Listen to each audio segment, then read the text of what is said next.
Hai semuanya, saya Donald Pangabahan Parede. Saya mahasiswa Universitas Al-Azhar Indonesia dengan nomor induk 0711523021. Hari ini saya akan membahas mengenai hukum internasional yang terkait dengan upaya penyelesaian sengketa internasional yang merupakan bagian dari ujian akhir semester 2024 ini yang dibimbing oleh dosen Dr. Maslihati Nurhidayati SHMA.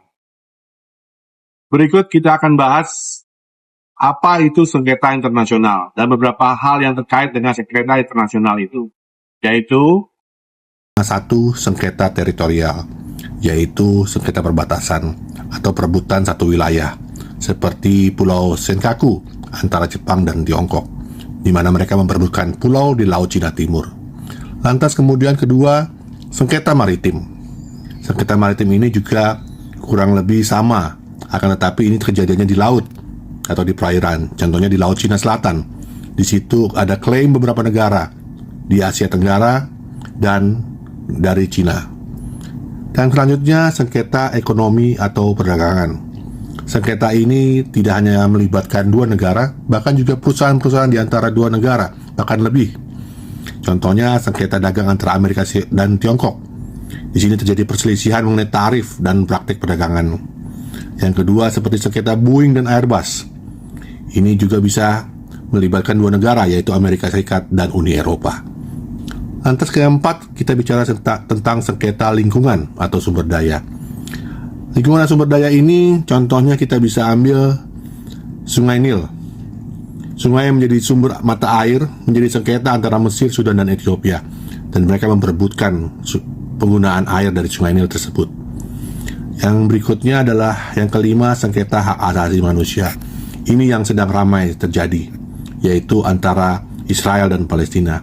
Sengketa hak asasi manusia ini sudah banyak mengorbankan nyawa, sehingga banyak negara terlibat dalam mencari solusinya. Dan keenam, masalah sengketa politik.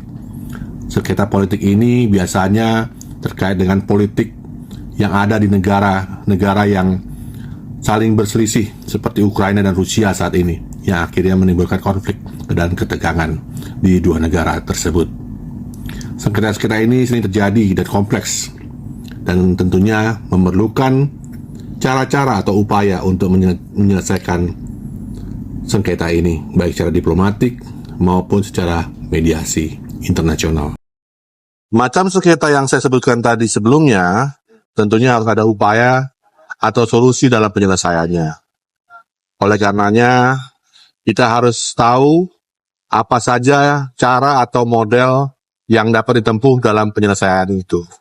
Tetapi sebelumnya kita harus mencatat bahwa sengketa internasional ini tidak hanya bersoal antara negara, akan tetapi juga bisa melibatkan perusahaan dengan negara, atau perusahaan dengan perusahaan yang berbeda negaranya.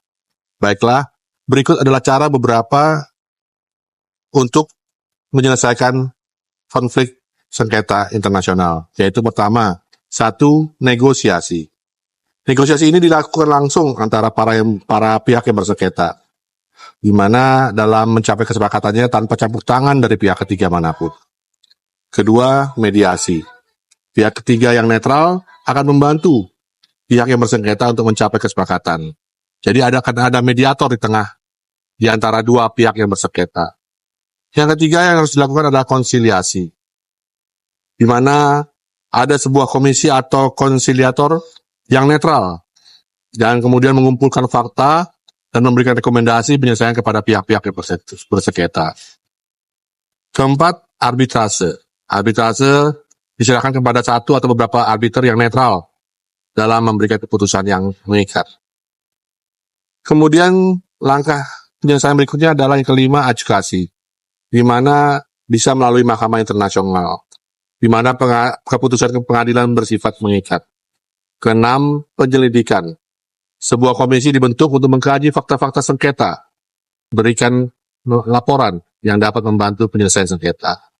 Ketujuh, penyelesaian oleh organisasi internasional, melibatkan PBB misalnya, atau Dewan Keamanan, atau Majelis Umum dalam mengambil langkah-langkah penyelesaian sengketa. Yang berikutnya, yang ke-8 adalah intervensi diplomatik, negara-negara lain dalam organisasi internasional dapat memberikan bantuan tekanan diplomatik guna mendorong ciptanya penyelesaian sengketa internasional. Berikut saya sampaikan beberapa badan dunia yang terkait dengan upaya penyelesaian sengketa konflik internasional.